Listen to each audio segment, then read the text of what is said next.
Assalamualaikum warahmatullahi wabarakatuh. Saya perwakilan dari kelompok 3 yang terdiri dari 3 anak, yakni Inayatur Rahman, saya sendiri, dan juga Laura, dan yang ketiga Muhammad Amrullah.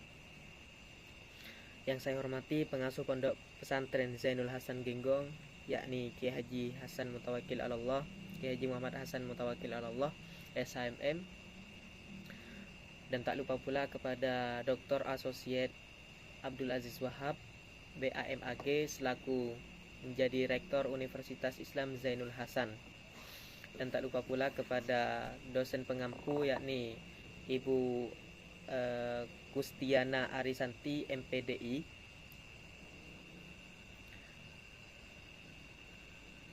Dan juga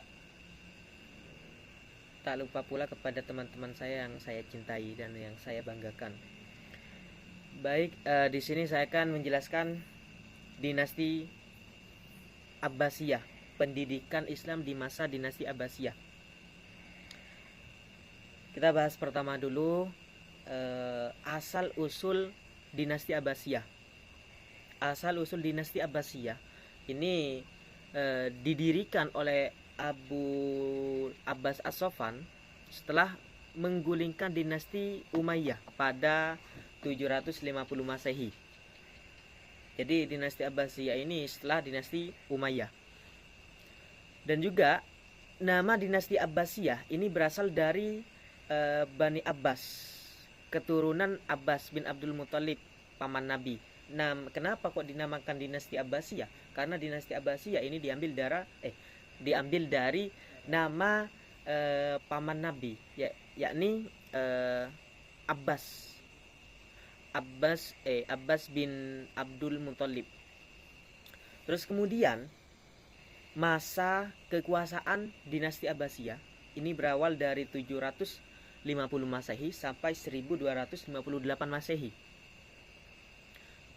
Nah, dalam masa ini kekhalifahan berpusat di Baghdad, kota yang didirikan oleh Al-Mansur pada 762 Masehi. Baghdad ini berkembang menjadi pusat pemerintahan, ekonomi, dan ilmu.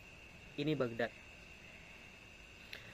Terus kemudian dan juga di masa dinasti Abbasiyah ini kekuasaan mencapai puncaknya pada masa Harun ar-Rasyid Al-Ma'mun.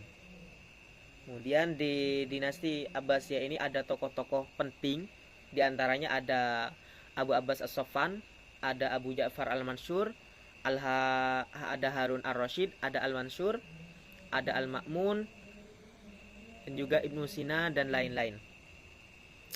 Baghdad ini mencapai kejayaan ekonomi dan budaya, mendirikan Baitul Hikmah dan mendukung ilmu pengetahuan, mendirikan pasukan pengawal Turki untuk memperkuat kekuasaan, dan ilmuwan para ahli seperti tafsir, matematika, kedokteran, filsafat, kimia, dan lain-lain. Terus kemudian metode yang digunakan pada dinasti Abbasiyah itu ada kalanya halakoh, ada kalanya diskusi dan debat, ada kalanya penerjemahan karya asing, ada kalanya praktek langsung. Dan lembaga yang digunakan pada masa dinasti Abbasiyah ini lembaga pendidikan seperti halnya masjid, seperti halnya kutab, dan juga madrasah, Baitul Hikmah, dan juga rumah sakit. Ini lembaga pendidikannya. Terus kemudian setelah itu penyebab runtuhnya dinasti Abbasiyah ini ada 3 sebab. Yang pertama ada perpecahan internal, terus kemudian ada pembentrokan dan invasi. Yang ketiga ada serangan Mongol. Wilayah pecah menjadi kerajaan kecil seperti Fatimiyah dan Andalusia. Terus kemudian serangan oleh Salibis dan Saljuk melemahkan kekhalifahan. Terus yang ketiga, Baghdad dihancurkan oleh Hulagu Khan dan mengakhiri pemerintahan Abbasiyah. Mungkin ini saja dari kami, cukup sekian. Kurang lebihnya mohon maaf bila ada salah. Assalamualaikum warahmatullahi wabarakatuh.